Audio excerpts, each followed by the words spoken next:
Alright, so call center jobs is one of the most challenging, yet rewarding and most imperative. So from taking orders, providing customer support, sticky situations arise, but how you handle it all can make difference. So between creating loyal customer and losing business. So for today's video, we will be talking about a comprehensive list of do's and don'ts for a call center agent. So when you are get hired, so these are the things that you need to remember when working in a BPO company. So let's get into the topic. Again, this is Badass Riri. Don't act like you forgot. I called a shot. Like blah, blah, blah. Y'all should know me well. So we will be talking about the do's and don'ts for a call center agent. So first, do's. Let's start with the do's for the call center agent. So number one is have in-depth knowledge about the company's product and services.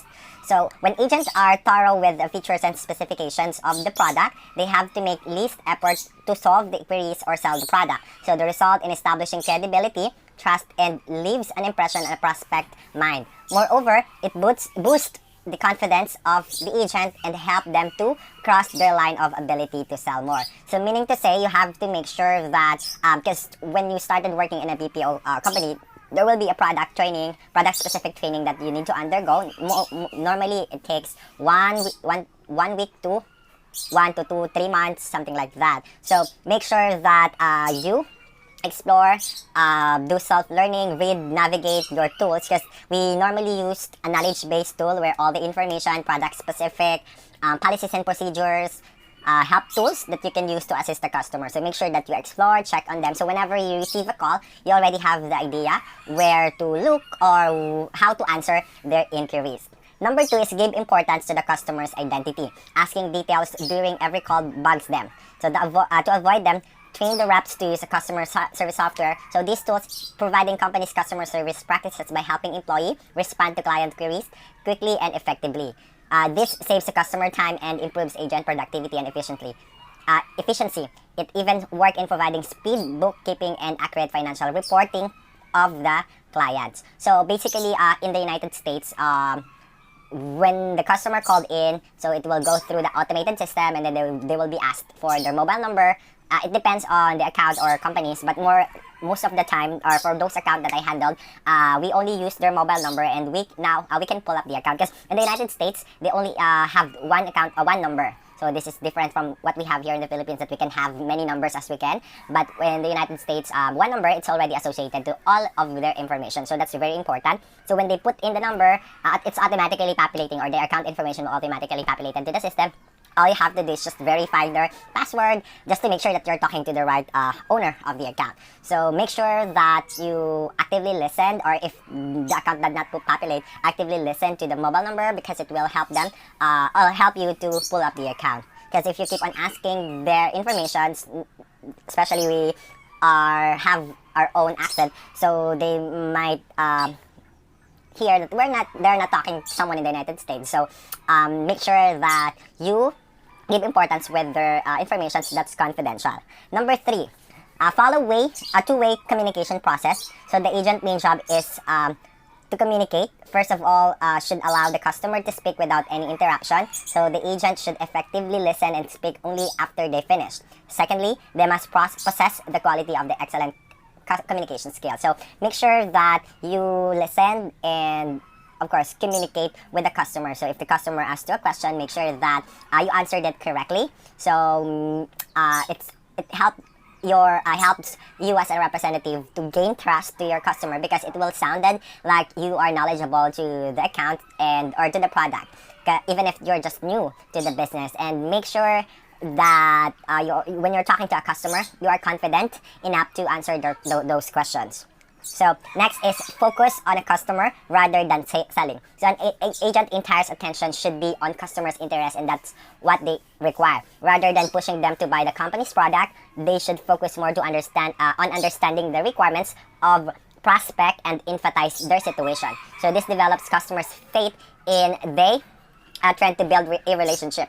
This way, when we'll have an issue, they will surely search for you. So basically, this number 4 do's is when you are working in a BPO companies, there is a specific KPIs or key performance indicator that you need to goal. So part of it is upselling or selling. So I have one before when I was in the results company working in Comcast. So we are working as a technical support. However, we also have what we call the RGU, which is we need to sell one line of business to the customer. So like for example, they're calling in because they don't have internet connection. So before selling them, you have to make sure that you fix the problem first, and then once everything is resolved, then try to pitch. And if the customer interested to hear more about the product that you are trying to offer, then that's it. Do your best to make a sale. It's not necessarily you need to try to sell while you are still on first part of the call. The technique there is when you are doing an upselling, during the dead air. So if you're like doing some troubleshooting steps and it's need more time to the system to to get this problem resolved, try to pitch. So whenever you're doing a troubleshooting, you are directing the customer or giving the information to your customer about the product that you are selling. So make sure for them not to be surprised about what are you talking about at the end. Now on the number 5, end-to-end visibility. So even if a call center agent's job does not dedicate to go beyond the first call resolution, yet still they should be keen to resolve the issue proactively. They must find out the root of the problem to ensure that the customer do not call for the same issue and even avoid transferring their call from person to person. It plays an important role shaping the customer experience. So this is something to do with CSAT, VSAT, what else? Promoters. So make sure that whenever the customer called in, and especially if the customer have a problem with the services, you have to make sure you resolve the problem. Of course, we have KPI or key performance indicator about the repeats, a transferred call. So make sure that if it's you can go ahead. You can transfer the call if ever that, like for example, your department is not accepting payment. So that's understandable. But if the customer, especially if you're troubleshooting, like for technical support, like for example, the customer have issue with their internet connections, make sure you resolve it, and to make sure that this customer will not gonna call again, you educate them to visit the website for other troubleshooting steps that you did. They can also check it on the website or do confirm resolution by checking. Okay, Mr. Customer, can you please try to check the internet connections if all the devices have an access to it? Because it might something to do, because when we are connecting to the internet, we have two types of connections. We have wired and wireless. So maybe the problem is working already on wireless but not in hardwired. So you have to make sure that both connections are working. This will avoid the customer to call again. Okay? So number 6 tips is take tips and pointers from the success call center agent. So one of the best way to improve your performance is to get tips from someone who is doing well. Sit on a call and with a successful call center agent and listen on how they manage their calls and handle customer interaction. Then incorporate with the techniques into your own dealing with customer. By following others' footsteps, you can add extra efficiency in your work. So when you are new to the BPO company, we have the one we call side by side or side barge, wherein you will going to listen to the tenured ones who's taking in calls. So make sure that you listen on how he or she handled the call. It will help you to manage or set or organize your techniques when you are taking in calls. So take note of those positive and right thing to do. Do not give them a feedback that, hey, you're not doing right, because they're already tenured and they already know what they're doing. So again, some of the things might work for them and not for you. So keep mind on that, okay? Now, let's move on to don'ts for call center agent. So this is the number 1 or most important thing you have to do. Don't lose patience. The calmer the agent manage to keep themselves, the more successful they become. Coming across people with a different temperaments happens in their day-to-day schedule. While making outbound calls, few prospects gives annoying responses. They become rude and slam the phone at times.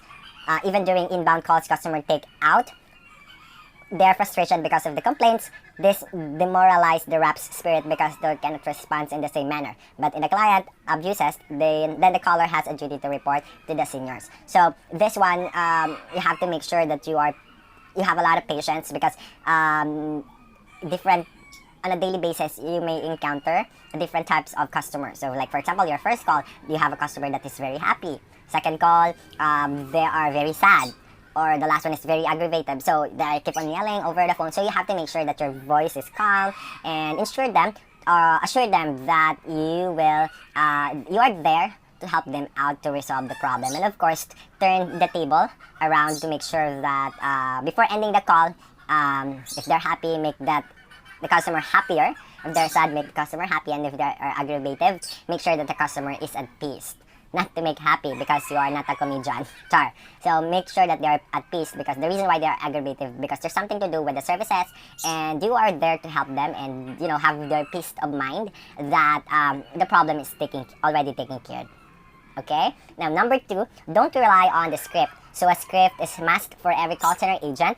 Value proportions product information. FAQs unless change should be jotted and highlighted on their papers. So the rep should give exact data of the prospect, because they don't give later for false information.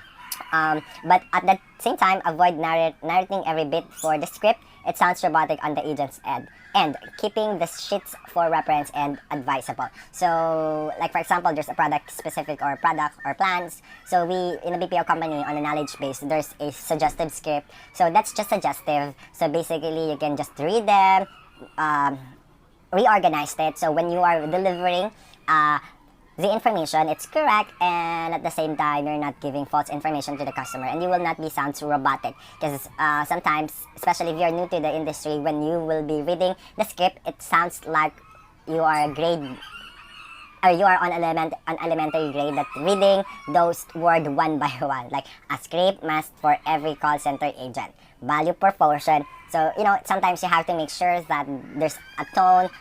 Your tone is upbeat. Okay, number 3 is don't keep the client's call on hold for a long time.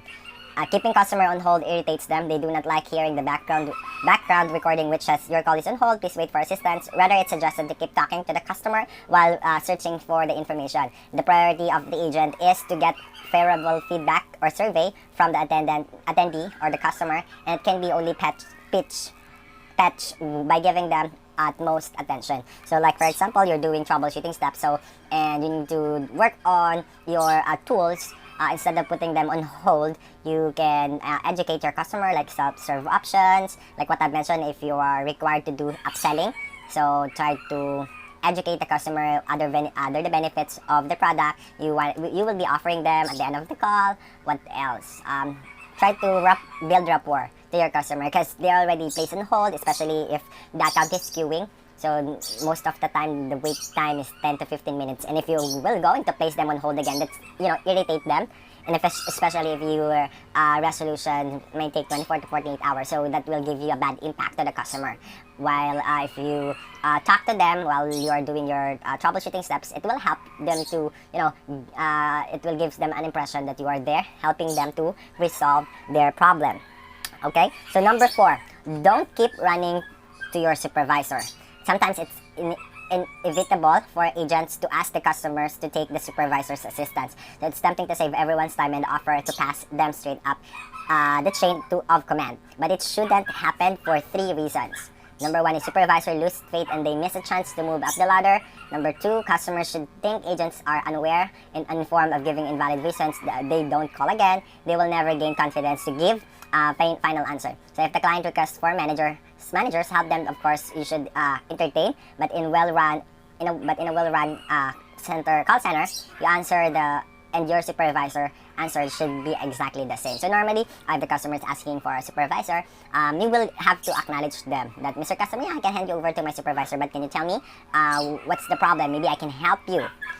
So you have to de-escalate first, not that, Mr. Customer, the customer wanted to speak to your supervisor, and then you may say, yeah, go ahead, I'll go ahead and transfer you over to my supervisor. So it's just a waste of time. So your job is to assist the customer and try to resolve the issue. And if at the end of the call, the customer is still insisting to speak to the supervisor, then that's the time that you can hand them over to your customer. So just tell your customer that, tell to your supervisor that you've already assisted the customer, but they still wanted to talk to your supervisor. So that's it.